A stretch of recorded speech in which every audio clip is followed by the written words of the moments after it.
الثاني عن ابن عمر رضي الله عنهما أن رسول الله صلى الله عليه وسلم قال: أمرت أن أقاتل الناس حتى يشهدوا أن لا إله إلا الله وأن محمدا رسول الله ويقيموا الصلاة ويؤتوا الزكاة، فإذا فعلوا ذلك عصموا مني دماءهم وأموالهم إلا بحق الإسلام وحسابهم على الله تعالى. رواه البخاري ومسلم.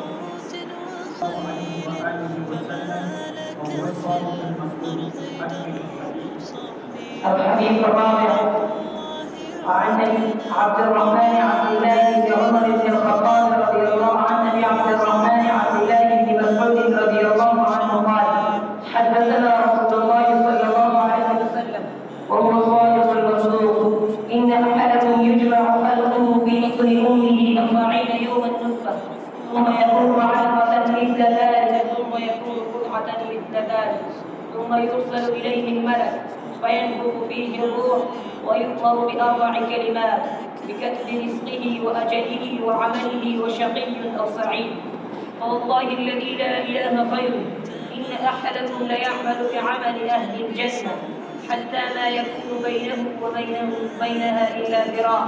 فيسبق عليه الكتاب فيعمل بعمل أهل النار فيدخلها، وإن أحدكم ليعمل بعمل أهل النار حتى ما يكون بينه وبينها إلا ذراع فيسبق عليه الكتاب فيعمل بعمل أهل الجنة فيدخلها. رواه البخاري.